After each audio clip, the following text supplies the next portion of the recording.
folks, Troy Anderson here from Anderson Training Systems and Alpha Kettlebell Fitness, and we're back again with another restorative, get your athlete game ready exercise. So what we're going to look at today is the kettlebell single leg RDL or deadlift. It's an awesome drill for getting those hips and hamstrings. If you've got somebody that pulls hamstrings a lot, really back and getting that integrity and getting them to turn on. It's an awesome drill. It's very accessible. I've got the TRX pad here, and the reason I want to show you this right out of the gate is if you have somebody that doesn't quite have the mobility, maybe they haven't trained with you much, but they've come to you to help them work. The cool thing about the kettlebell is that by just giving us a little range of motion, I'm just showing the TRX pad because it's real easy for me. We've elevated this up, so I've cut my range of motion from this, boom, here, to a little bit less, this, and you can even work it on higher up and still get value from it. The real key component here is teaching the person to go from somebody, which is very common even amongst our athletes, from reaching down and picking up to moving their torso into position from the hip hinge. So let me show you near side here. Knees bent but not bending, we're moving from the hip. A lot of pressure on the heel, about 80-20. I like to lift my toes in the top of my shoe. We push back, reach, and stand up. So we're trying to drive through the heel. We're not trying to just lift it up off the ground.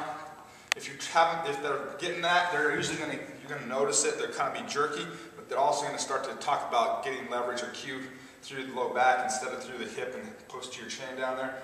So I'm going to push back. You want to cue them to tighten up the glute on the other side, to not bend, the knees bent, but not bending here, so such, and then back up into position here, and back down.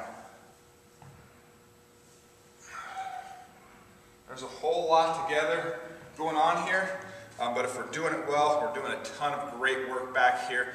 So we're engaging the hips and hamstring, we're stretching the hip flexors, so we're getting those to kind of turn off a little bit because we got these bad boys turned on and doing a lot of great things. We're also working total body integration there. If we lose some aspect of our integrity, whether it's up top here or we start to bend more, it changes the whole exercise. So you can get pretty quick visual feedback as a coach on what's going on, and your athletes will give you a pretty quick feedback as well. So you have mass accessibility. You can move the kettlebell up or down for changing the range of motion.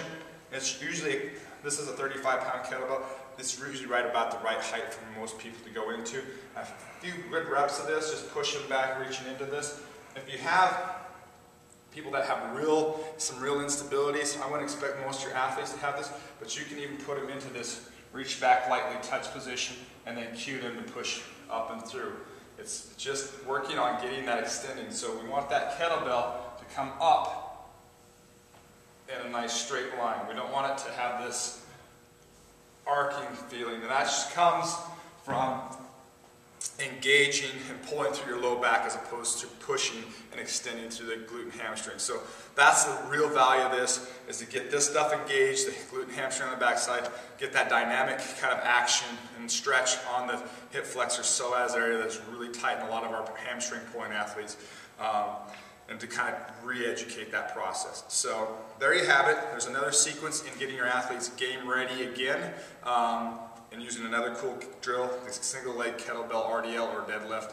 Hopefully you use this and help your people get back on the field faster.